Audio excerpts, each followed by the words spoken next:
You're watching 11 Alive Morning News. 11 minutes of nonstop news starts now. Breaking news right now, 2 people are dead this morning in DeKalb County after a triple shooting. Christy Diaz has been on the scene all morning for you. Christy, what have you learned? Well, we have moved locations. In the last half hour, crime scene investigators cleared one part of this crime scene. Now they're looking at another. This is a very large scene. Look behind me now. This is another part of the crime scene that spans a pretty large residential neighborhood along Cedar Park Trail. Right now we're on Cedar Park Way. This is the second area that has crime scene tape and bags in the middle of the road where things are scattered, and crime scene techs are looking to investigate what happened. Right now, all we can officially confirm is that 3 people are shot, 2 are dead. 1 person, we're told, is in critical condition. Other than that, we know that this crime scene tape is here. They cleared an area on Kelton Drive, and then on a street adjacent, there are a couple other houses that are covered with crime scene tape. So this is a large crime scene getting larger as they learn more about what happened. As we learn more, we'll bring it to you. Guys, back to you. Christy, thank you. Sticking with your 11 minutes of nonstop news, 1 man dead, several others hurt after a fire in Chamblee. We have new details this morning from family members. Linda Price's family's home caught on fire with her husband and their 6 adult children inside, all with varying disabilities. Her son Joel, who was bedbound, did not survive. Linda's husband was hospitalized along with 2 of their daughters, and the cause is still under investigation. A judge now says an ex-Doraville police officer charged with murder will stay in jail. A judge denied the bond for Miles Bryant. This was his 3rd request for bond. He is charged with murder and kidnapping. Bryant is accused of killing 16-year-old Susanna Morales. This morning, we've learned actor Jamie Foxx is still in an Atlanta hospital, and a friend is asking for prayers. This is day 22 in the hospital now. Foxx is in Atlanta working on his new film, Back in Action. It's unknown why he is in the hospital, but you can read everything we know about his recovery so far on 11alive.com. And that was a look at your Tuesday morning headlines. All right, Chesley, hold on to your hats. Oh, yeah, that wind will start to pick up on you a little bit and be blowing in the wind if you don't hold on to it. We got clear skies out there right now. Winds are on the calm side. Beautiful start to the day. In fact, it's going to be beautiful all day long. A few high thin clouds rolling through, but that'll be it. That'll be it. Temperatures are down into the 40s just about everywhere you look except for the city of Atlanta. Right now, you're looking at 50 degrees, holding on to that 50-degree mark. I think it will stay right there. Everywhere else, you're down into the 40s, so you may want to start off with that light jacket. In fact, even in here in the city, you're looking at starting off maybe with a light sweater or a jacket, and you may hold on to it through the afternoon because we're expecting those winds to start to pick up on us. You see the temperatures will be rising through the 70s, or rising up to about 70 degrees for this afternoon. That's a bit on the cool side for us for this time of year. Expected to be a little bit warmer than that. Wanted to be in the upper 70s. That's where we need it to be for this time of year. In fact, that's our average this time of year.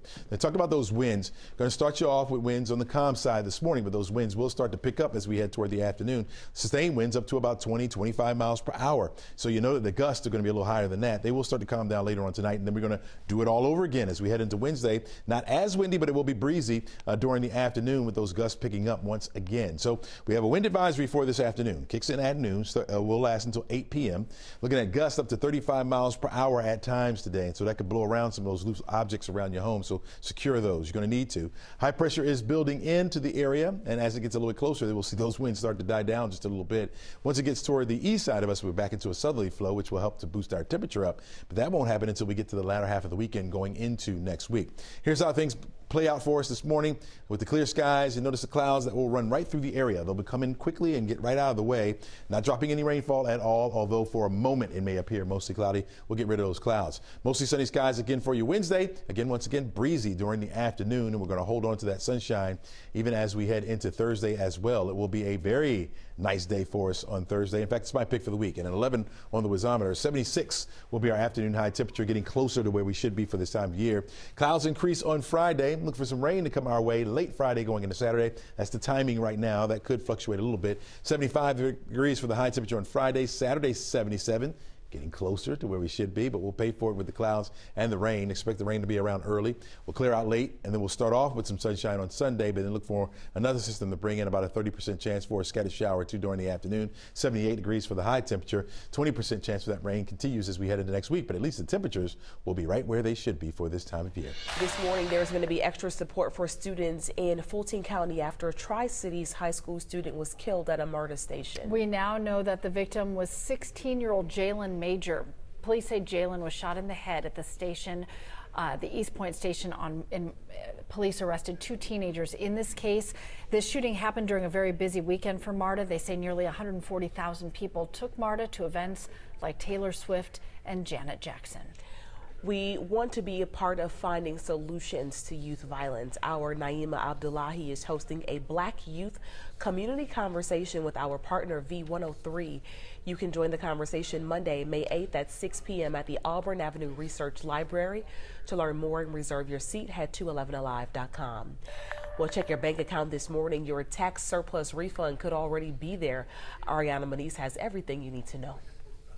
Extra money is headed to Georgians who paid and filed their taxes over the past 2 tax years, and they can expect this money as soon as today. And for some people, that money is already sitting in their bank accounts. So how much can you expect to receive? For single filers, you'll receive a check of $250, and for head of households, a check of $375 and $500 for joint filers. But if you owe the state money, have delinquent taxes, owe child support, or if you paid less than a refund amount, you won't get the full surplus amount. Also, state officials say filing early does not impact when you'll get your check, but if you file by April 18th, you should get your refund by July 1st, but filing an extension will likely delay your refund. Now, if you haven't received your money just yet, the Department of Revenue says refunds will go out over the next 8 weeks for those who filed by April 18th, and you will be able to check your status of your refund as well as your surplus refund on the Department of Revenue's website. Back to you.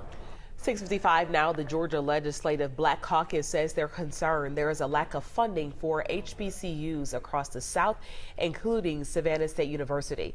This comes after we told you about statewide budget cuts just last week that are taking away $66 million from the university system of Georgia's budget.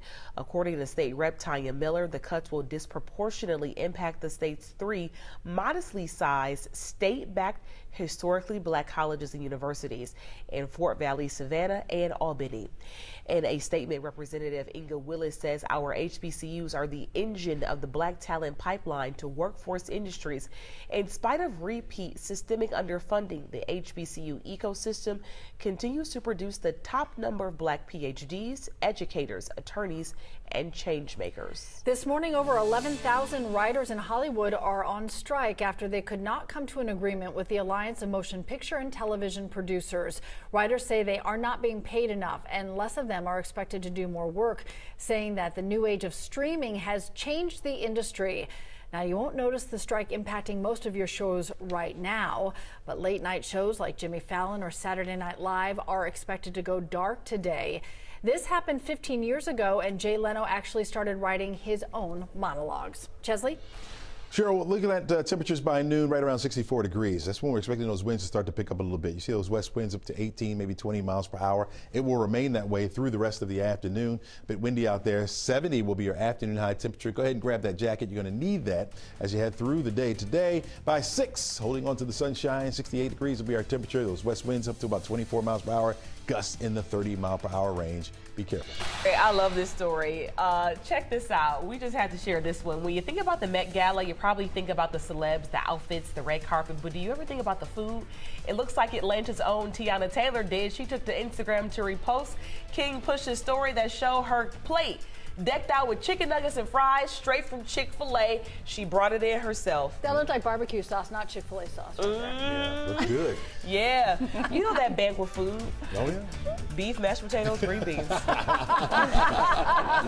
Have a great day, everybody. Today's show's next. That's the truth.